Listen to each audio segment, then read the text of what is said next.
ہر ملک میں ہوتے ہیں. امریکہ میں آپ ایک اسٹیٹ سے دوسرے اسٹیٹ جائیں تو you go through some patrol border patrols also. اب یہ انہوں نے بسوں میں، ٹرکوں میں، آئل ٹینکروں میں خفیہ خانے بنائے ہوتے ہیں. بعض لوگوں کے ذہن میں شاید یہ سوال ہو کہ شہر میں داخل ہونے والے ہر ٹرک اور بس کو مکمل طور پر چیک کیوں نہیں کیا جاتا؟ یہ ممکن ہی نہیں ہے کہ ہر گاڑی کو پولیس چیک کر سکے. جب اسپیسیفک انفارمیشن ہوتی ہے اس پہ ریڈ کیا جاتا ہے، اس کو پکڑ لیا جاتا ہے، اس سے اسلحہ ریکور کیا جاتا ہے.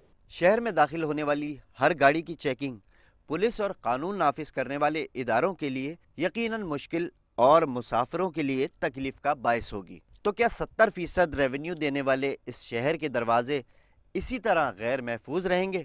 اس سوال کے جواب کے لیے ایک بار پھر کراچی پولیس کے سربراہ سے بات کرنی ہوگی.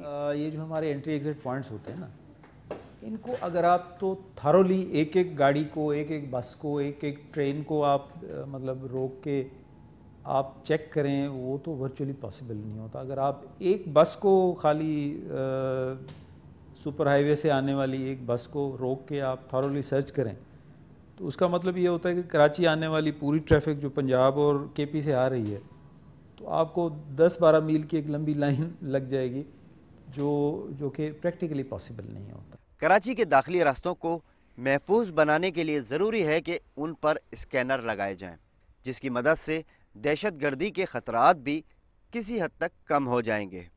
قصبہ علی گڑھ ہے، جیسے بنارس پہ کڑی پاڑی ہے. کراچی میں ناجائز تو چھوڑیں، جائز اسلحے کے بھی تعداد کا علم نہیں یا متعلقہ حکام اسے ظاہر کرنے سے خوفزدہ ہیں.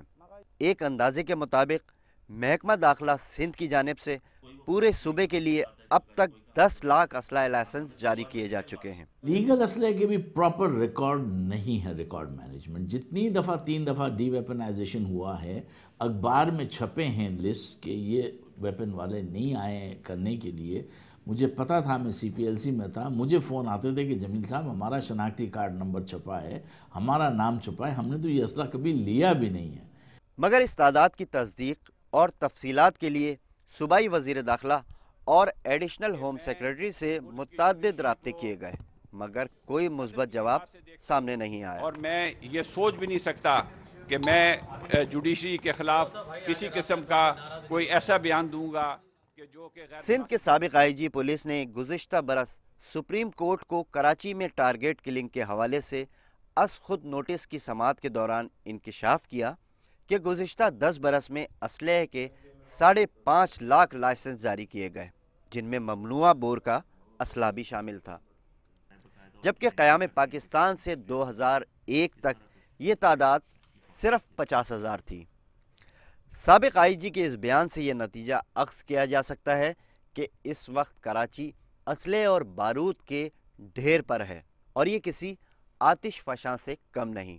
اور جب اس اسلحے کو استعمال کرنے والوں کے مکمل کوائف بھی حکومت کے پاس موجود نہ ہوں تو خطرہ دوہرا ہو جاتا ہے.